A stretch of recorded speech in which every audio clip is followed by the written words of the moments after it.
श्रद्धा intermediate college कचनार, राजातला, वाराणसी।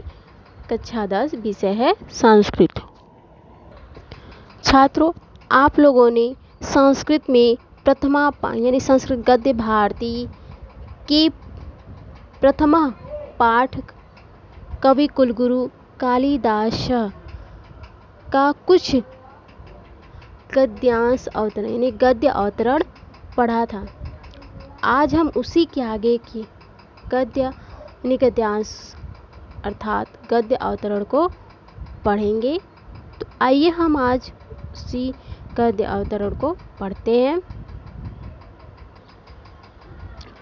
देशकालवदेव कालिदासकुलस्यापि स्पष्टः परिचयो न उपलभ्यते।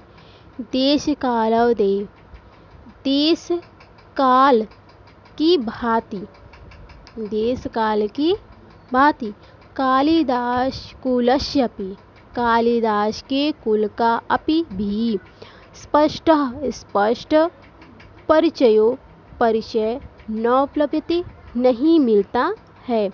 देश काल की भांति कालिदास के कुल का भी स्पष्ट परिचय नहीं मिलता है।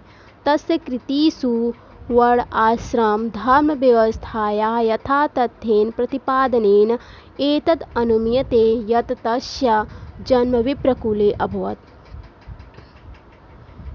तस्य उनकी कृतिषु रचनाओं में वर्ण आश्रम धर्म व्यवस्था का उचित यथा तथ्येन यानी ज्यों का त्यों अर्थात उचित प्रतिपादन होने से या होने के कारण एतद् अनुमीयते यह अनुमान लगाया जाता है यत् कि तस्य उनका जन्म विप्रकुले अभवत् ब्राह्मण कुल में हुआ था।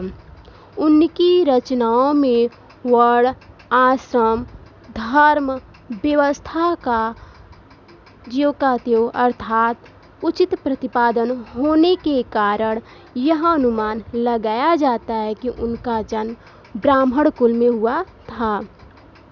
भावनया स शिव अनुरक्तस्य आसीत्, भावनया विचार से, स वह शिव अनुरक्त शिव में लगे रहने वाले अर्थात शिव भक्त थे। तथापि फिर भी तस्य धर्म भावनया मनागपि संकीर्णता न आसीत्।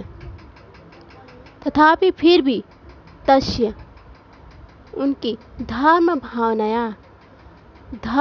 भावना में मनागपि थोड़ी सी भी संकीर्णता न आसीत् नहीं थी। फिर भी उनकी धर्म भावना में थोड़ी सी भी संकीर्णता नहीं थी। शिव भक्तो अपि तत् रघुवंशे स रामं प्रति स्वभक्ति भावम् उदार मनसा प्रकटयति। शिव भक्त होते हुए भी उस रघुवंश में उन्होंने राम के प्रति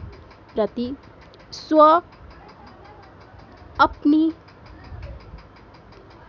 भक्ति भावना को उदार मनसा मन से प्रकट किया। शिव भक्त होते हुए भी उस रघुवंश में राम के प्रति उन्होंने राम के प्रति अपनी भक्ति भावना को उदार मन से प्रकट किया। कालिदासस्य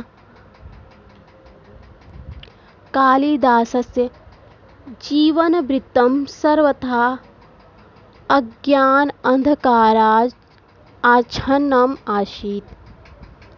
कालिदास के जीवन का समाचार या जिसे कहते हैं वृत्तम यानी वृत्तांत, समाचार या वृत्तांत सर्वथा सब प्रकार से अज्ञान अंधकारा, अज्ञानता के अंधकार से, या कह सकते हैं अज्ञानता के अंधकार में, अज्ञानता के अंधकार से आच्छन्नमासीत, ढका है अर्थात छिपा हुआ है। कालिदास के जीवन का वृत्तांत सब प्रकार से अज्ञानता के अंधकार में छिपा हुआ है। तद्विषयिका अनेकाः जनश्रुतयः लब्धं प्रसरन्ति, किन्तु ता सर्वा ईर्ष्याकलुषकषायिति चित्तानां कल्पनाप्ररोहा एव। अतएव सर्वथा चिंत्या सन्ति। उनके विषय में, तद विषय का, उनके विषय में अनेक जनश्रुतियाँ यानी लोकोक्तियाँ, लब्धाम प्रसरन्ति, फैली हुई, प्रसरन्ति यानी फैली हुई हैं, लब्धम यानी मिलती, तो यहाँ पे प्राप्त होती भी कर सकते हैं, मिलती है भी कर सकते हैं। यहाँ पे हो जाएगा उनके विषय में अनेक लोकोक्तियाँ फैली हुई मिलती हैं, किंतु ता वह सर्वा सभी, किंतु वह सब ईर्ष्या कलुष कषायति चित्तानाम, ईर्ष्या द्वेष यानी ईर्ष्या के पाप से कलंकित, ईर्ष्या के पाप से दूषित या कलंकित, चित्तानाम ईर्ष्या के पाप से दूषित, चित्तानाम हृदय वालों की कल्पना प्ररोहा एव, कल्पना मात्र ही है, किंतु वह सब ईर्ष्या भावना यानी ईर्ष्या भावना के पाप से दूषित, ईर्ष्या के भावना के पाप से दूषित हृदय वालों की कल्पना मात्र ही है। अतएव सर्वथा चिंत्या सन्ति, अतएव इसलिए सर्वथा सब प्रकार से चिंत्या चिंतनीय यानी सोचने योग्य सन्ति हैं, इसलिए सब प्रकार से सोचने योग्य है।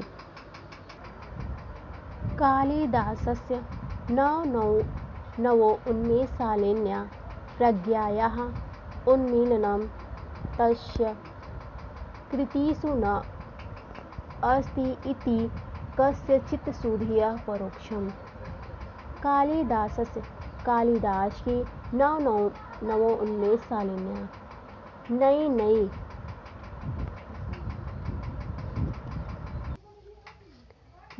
नवोन्मेषालिन्या यानी नई कल्पना करने वाली, प्रज्ञाया यानी बुद्धि, उन्मीलनम विकसित, तस्य उनकी विकसित हुई, तस्य उनकी कृतिषु कृतियों में न अस्ति नहीं है, ऐसा कस्यचित् किसी सुधीर विद्वान का परोक्ष, किसी विद्वानों से परोक्षम छिपा हुआ नहीं है। कालिदास की नई उन्मेषाली अर्थात कल्पना करने वाली बुद्धि का उद्घाटन या विकसित हुई उनकी कृतियों में, यानी विकसित हुई उनकी कृतियों में नहीं है, या कह सकते हैं बुद्धि का उद्घाटन उनकी कृतियों में नहीं है, ऐसा किसी विद्वानों से छिपा नहीं है। संस्कृत काव्यस्य विविधेषु प्रमुख प्रकारेषु स्वकौशलं प्रदर्श्य स सर्वातीत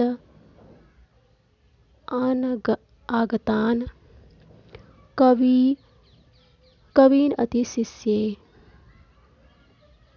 संस्कृत काव्य के विविध प्रमुख प्रकारों में स्वकौशलम अपने कौशल को प्रदर्शित दिखाकर उन्होंने सभी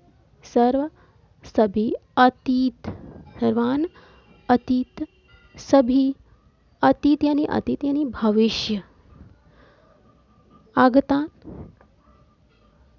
अतीत यानी भूतकाल, आगतान भविष्यकाल यानी भूत और भविष्य के कवीन अतिशिष्य कवियों में आगे बढ़ गए हैं। संस्कृत काव्य के विविध प्रमुख प्रकारों में अपने कौशल को दिखाकर वह सभी भूत और भविष्य के कवियों में सबसे आगे बढ़ गए हैं।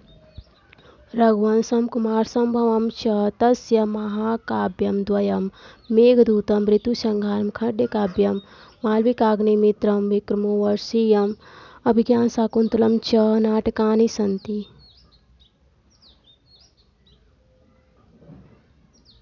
कुमारसंभव रघुवंशम कुमारसंभव तस्य उनके महाकाव्य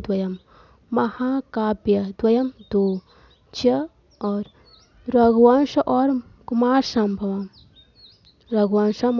कुमार संभव उनके दो महाकाव्य मेघदूतम ऋतुसंहारम च खंडकाव्यम मेघदूतम यानी मेघदूत और ऋतुसंहार खंडकाव्यम दो खंडकाव्य मालविकाग्निमित्र विक्रमोर्वशीयम अभिज्ञानशाकुन्तलम च और नाटक संति हैं। मालविकाग्निमित्र विक्रमोर्वशीयम अभिज्ञानशाकुन्तलम मालविकाग्निमित्र विक्रमोर्वशीय और अभिज्ञानशाकुन्तलम ये तीन नाटक हैं। तत्र रघुवंशम नाम महाकाव्यम कविकुलगुरो सर्व अतिशायिनी कृतिरस्ति। उसमें रघुवंशम नाम का महाकाव्य कविकुलगुरु की सर्व अतिशायिनी सर्वश्रेष्ठ कृति रचना अस्ति है। उसमें रघुवंश नामक महाकाव्य कविकुलगुरु की सर्वश्रेष्ठ रचना है। अस्मिन् महाकाव्ये दिलीपादारभ्य अग्निवर्णपर्यन्तं इक्ष्वाकुवंशावत् सभूतानां नृपतीनाम् अवदान निरूपणम् अस्ति। अस्मिन् इस महाकाव्य में दिलीपादारभ्य यानी दिलीप से लेकर अग्निवर्ण पर्यंतम अग्निवर्ण तक के इक्ष्वाकु वंश की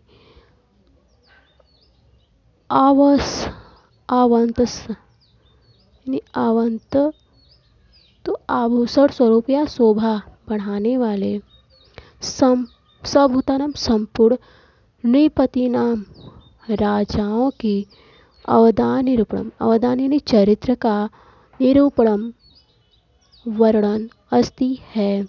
इस महाकाव्य में दिलीप से लेकर अग्निवर्ण तक के इक्ष्वाकु वंश की शोभा को बढ़ाने वाले संपूर्ण राजाओं की चरित्र का वर्णन है। आज का ये पैराग्राफ यहीं पे समाप्त होता है। अगला पैराग्राफ अगले दिन अगली वीडियो में। धन्यवाद।